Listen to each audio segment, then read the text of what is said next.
Hey everyone, it's Christine from Financial Dreams with Christine. Welcome back to my channel.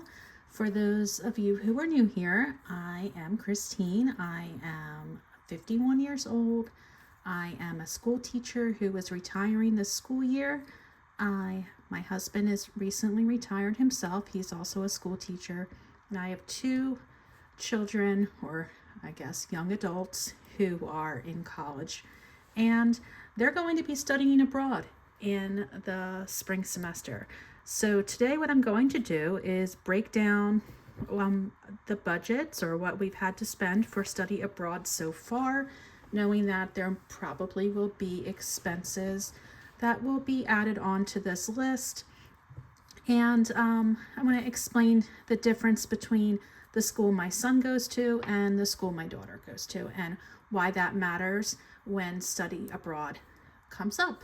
So if you are a parent of a college age student, or maybe even a high school age student who thinks that study abroad would be a good experience for them, you might want to stick around for this video. So, okay, here we go. So let's break this down. My children are both technically juniors, although my son is about half a semester ahead of my daughter. He should be a full year ahead of my daughter in college, but my son had an unusual college experience where he transferred schools, and because of that, he had to deal with the fact that not all classes transfer, and he's back on track now.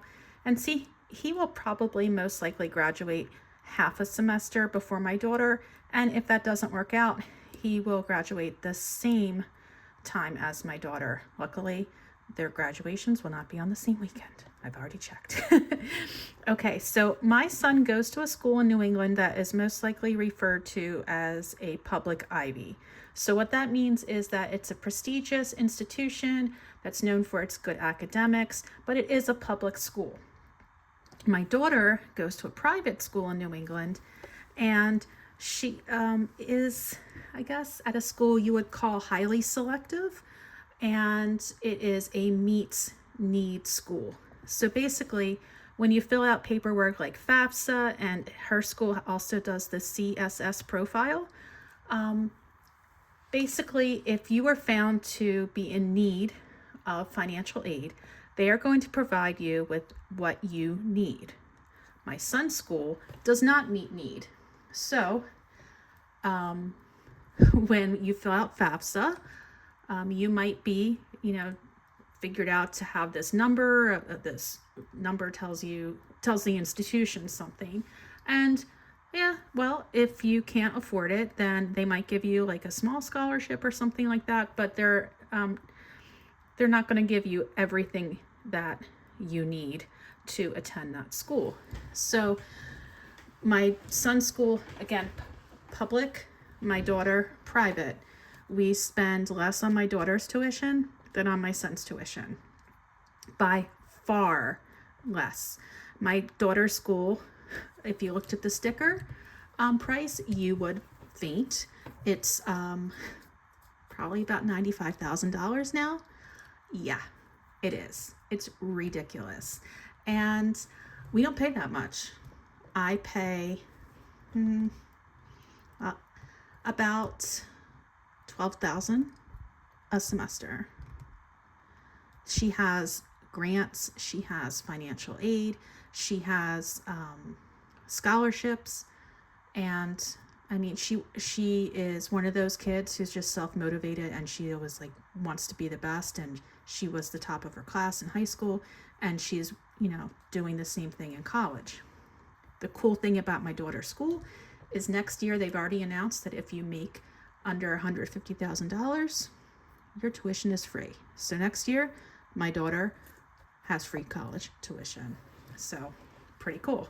My son, on the other hand, his school is closer to $65,000. Still shock, right? We pay almost all of that. And when I say we are helped out by my father-in-law. He is very generous, and he, we pay what we can. That's in the 529 accounts, and he covers the rest. If it wasn't for my father-in-law, things would be looking a lot different here. So, okay. So I just wanted to give you that background information before we break this down, because it really does matter. Okay. So my son is going to be going to France in January. Okay. So we've started to do a lot of work on this. The visa process to go to France is a little bit complicated. There's several different hoops to jump through. And, well, we finally got through all those hoops, and he has his appointment for his visa. So very happy about that. So I want to just go through what we've paid so far and what we still need to think about. So let me zoom in here. Now this is the Budget Moms workbook, and what I did is I repurposed the page for the debt payoff kind of like stuff. I used my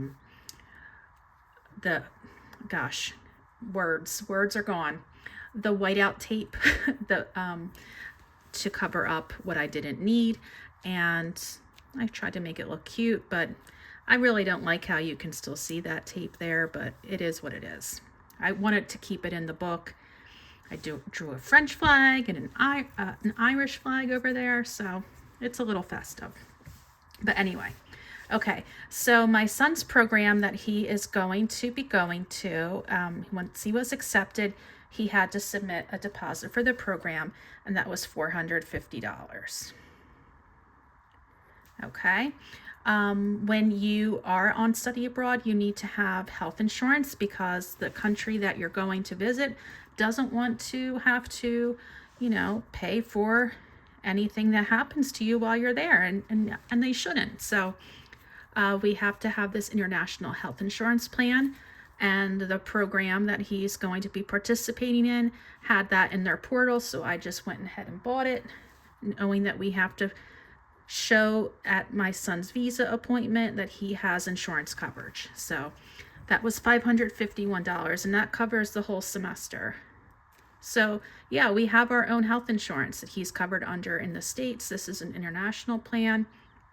Would our health insurance technically cover him over there? Yes, for emergencies, but not really for like a doctor's appointment. So we opted to get that and just make sure he's taken care of. All right, so when I was talking about how the French visa process has several hoops to jump through, I'm not even going to try to pronounce it in French. We'll just call it Campus France. It's like a portal that you have to submit all this paperwork for if you're going to be studying in France for any reason.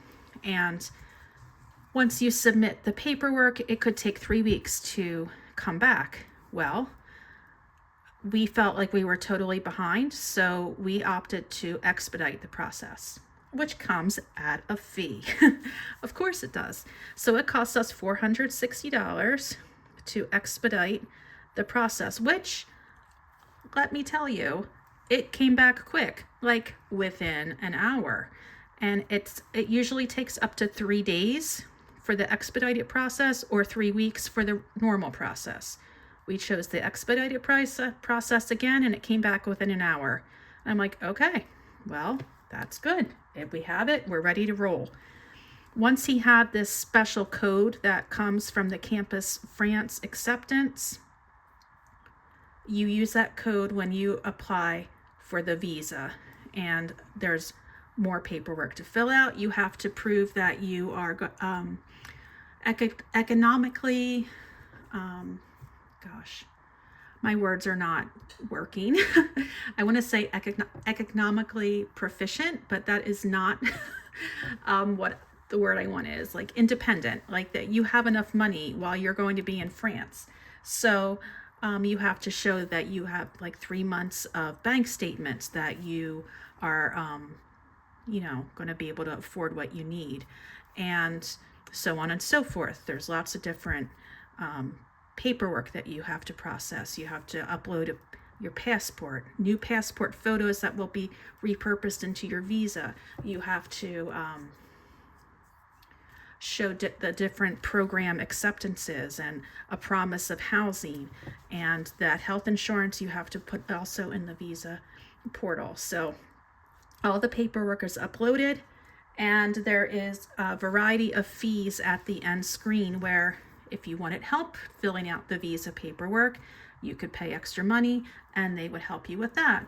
We opted, because we had lots of really great directions from my son's program, we opted to just expedite the mailing of the passport with the visa in it, and that came to $298. Yeah, we're not done yet. Okay, so it's already quite a lot of money. And so my husband is driving up to New England in November, mid-November, and he is picking up my son from his school. He's driving my son into Boston, where luckily we have some family who lives right outside of Boston. So my husband and son are going to stay with my family members, and they're going to go to the French consulate. And at the French consulate appointment, all that paperwork that they uploaded already needs to be printed out. And so they're going to go through it there and make sure everything's in order. And then they will process the visa and mail it with that expedited shipping to us so that he has it in time for his study abroad program. Now, because of this, we had to take into account, okay, my husband needs to not substitute that day. And so there's some money he's missing out on. He has to stay overnight in a hotel on one of the nights, because once my husband drives my son back to school, my son's school is about 7 hours from our home. It's really impossible to make it home. So once they have the appointment at the consulate, which is around 12 noon, they're driving back from Boston to my son's school, which is about 4 hours, and then it would be too late for my husband to drive home, so my husband would have to stay overnight in a hotel. So I didn't put those types of considerations here, those extra travel considerations, the loss of pay, and also the hotel and the meals that my husband and son will eat when they're out and about. So those are some extra considerations. The housing deposit, we know that's coming soon. The housing company will be providing my son with an apartment, and I know we're going to have to put a deposit down. We're waiting for that to come in, so I'm leaving that blank for now. All right, now airfare.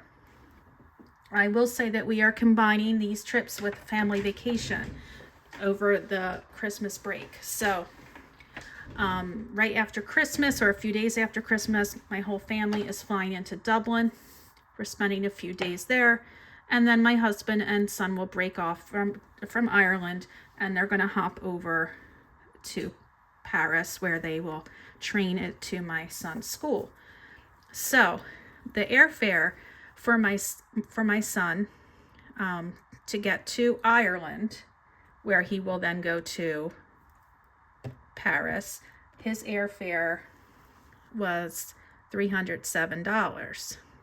Now you might wonder, like, why is that so cheap? It is cheap, and that's because I had some points to use. So normally airfare to Ireland would probably cost between like $500 and $600 per person, depending on your airline, your where you're located on the plane, how early or how late you book, the time of year, etc., etc. But I booked with some points. I did not book my son return fare yet, because when he is finished with his program in France, he's hoping to travel around Europe a little bit. So I'm not sure where he's going to be coming home from or when, but he will be. I hope. Now, we also use points for him to travel from Dublin to Paris, and I didn't really have much of a fee. I think it might have been think it was like $40, but I'm going to double check on that before I add it here. So that is all that I know of for right now. Some other considerations: cell phone plans when your child is studying abroad. I can't use my regular Verizon plan because if you ever looked at the international rates for your cell phone provider, you'll notice that they're pretty expensive, right? So if I was to hop over to Dublin tonight and use my phone when I land, I'm getting charged $15 for that day. And there's no way I'm going to pay $15 a day for January, February, March, April, May. So 5 months, 150 days-ish times 15 would be ridiculous. So I know there's a couple different options.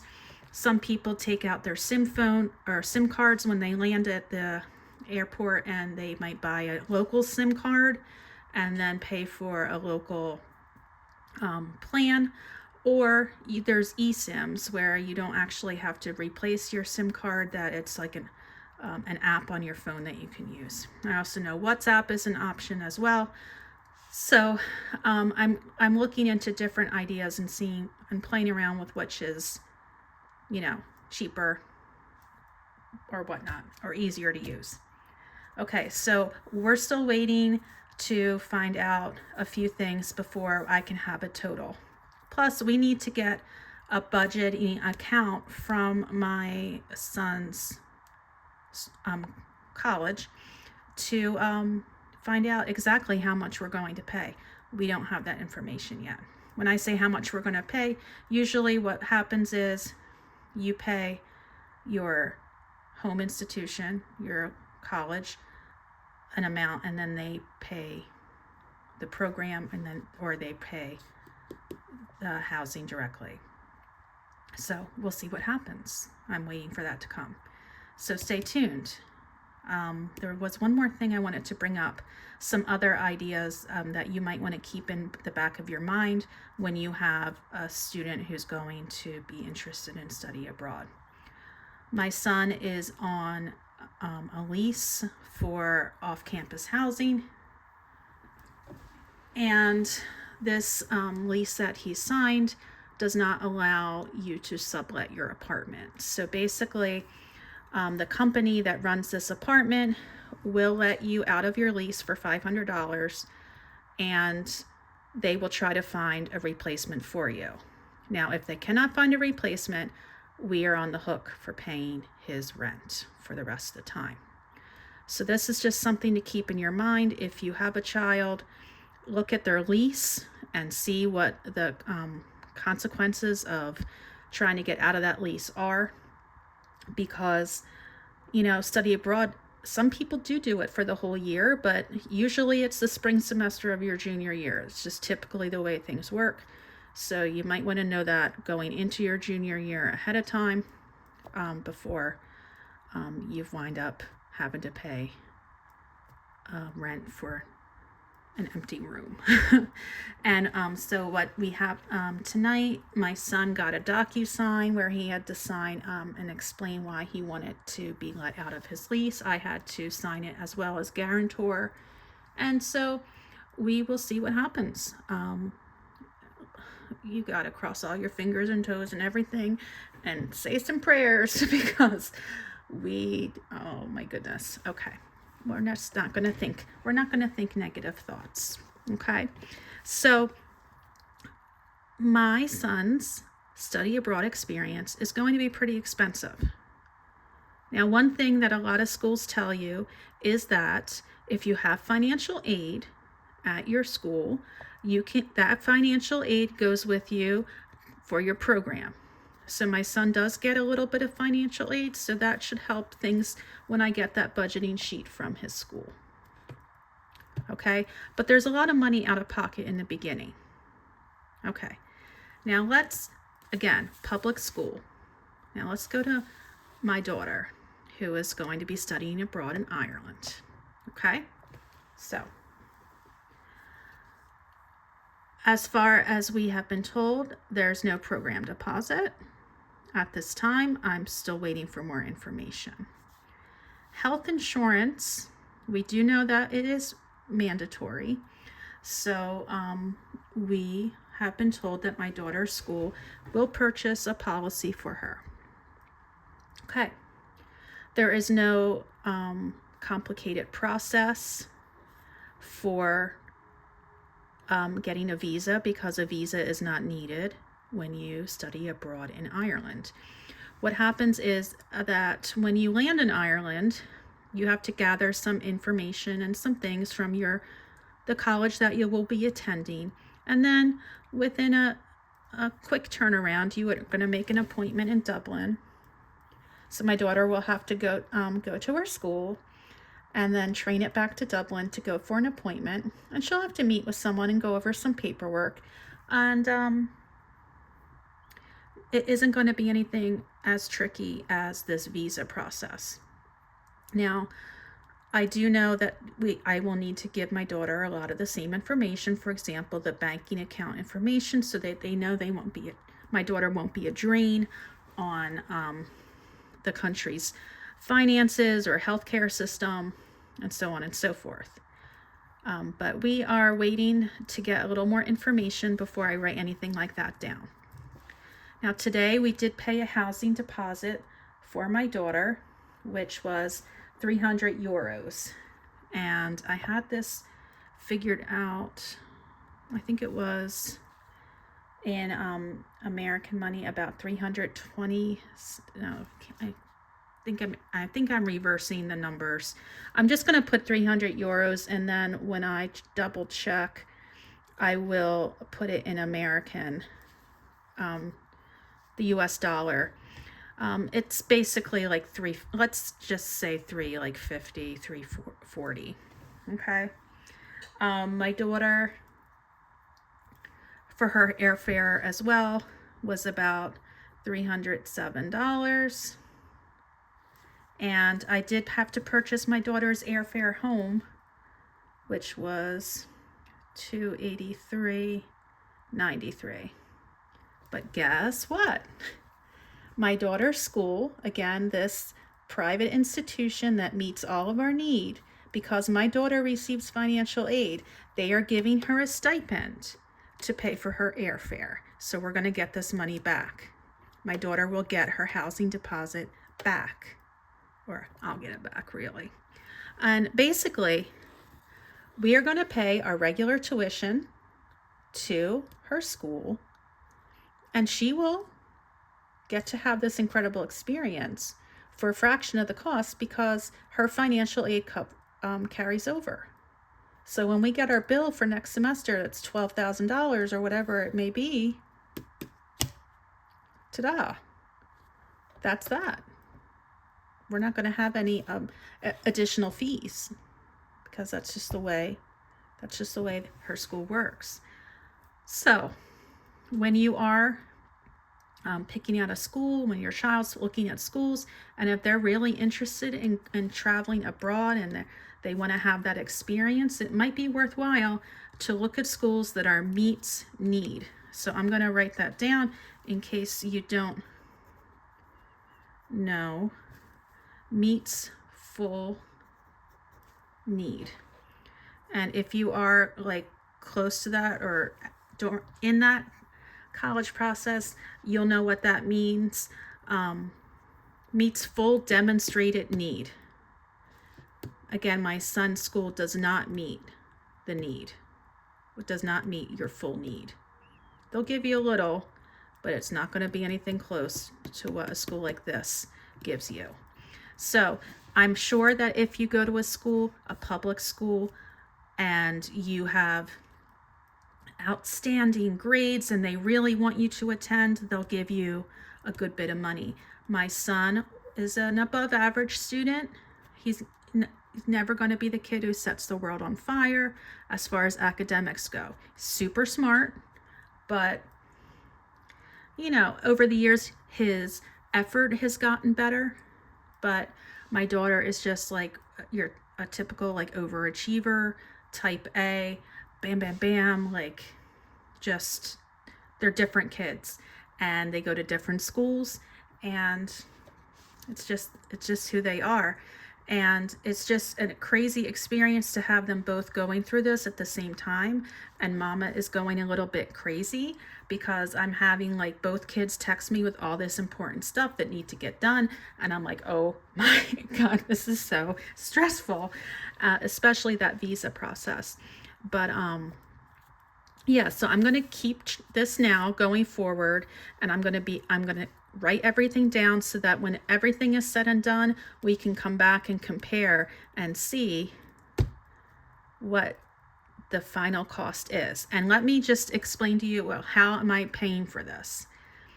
Okay, so I have a college sinking fund. Let me grab that because there's not enough in here. My college sinking fund has $48.10 in it. Yeah. Okay. So I usually save like $500 a month in that.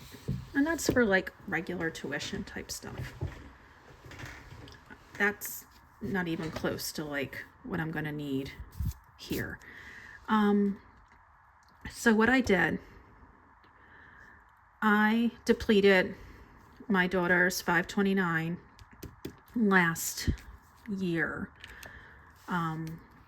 because I mean, we just used it all for her tuition. It was all empty. My son still had about $8,000 in his 529. So I depleted that bad boy. And I'm using it to help cover these costs, and the rest of it I'll be using to pay for as much as I can for his tuition for this experience. And then my father-in-law, luckily, will pay for the rest of what he needs. So yeah, so it's through saving when they were little. I had 529s when they were born. I used to put $50 away per month, and it was like nothing. And then eventually I worked my way up until I was putting $500 a month for each kid. And when it came time for college, didn't really even seem to amount to much. It was like less than $50,000 a piece, but it helped. And like I said, I have family that's helping. So yeah, luckily for saving and for family, that was the only way I'm here. So it's not like I'm like raking in the cash here. I'm a teacher. My husband's a retired teacher.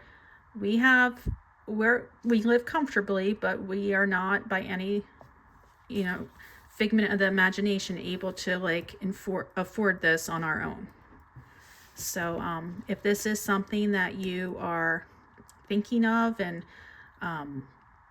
like I said before, if your child would be interested in going and seeing the world, or at least parts of it, then you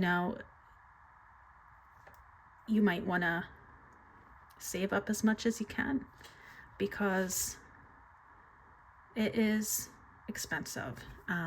But luckily, the kind of school that my daughter goes to, it seems more manageable than the school my son goes to. So just a little bit of our experience here, and I will keep you updated with what our ongoing costs are, and that's that. It's going to be an amazing experience for them both, like probably life-changing, probably unforgettable. My son has friends around the world, because at the school he goes to currently in the US, in New England, he has befriended many international students. And when they went home at the end of last year, he has friends in Netherlands, he has friends in Scotland, England, in Ireland, Australia even. And so he's really looking forward to taking some train trips from France to Tilburg in the Netherlands, to flying into Dublin to see some other friends, to training from Dublin all around Ireland, to flying into Northern England and then from there to Scotland. Like, this kid is going to have the most amazing time. My daughter, where she's going, she has a friend who's there now, and the friend has already said, you are going to have an amazing time. You are going to love it. And I'm so happy that my family is able to do this for my kids. It was something that I never considered when I was in college. I remember seeing a study abroad office, but hardly anybody did that then. I graduated in 96, so it's gone back a little ways. But it was few and far between, the people who did study abroad then. And I'm just so glad that this experience is possible for my kids. So, yeah, so that's that, everybody. So I hope I get to talk to you soon, and have a great rest of your week. Bye.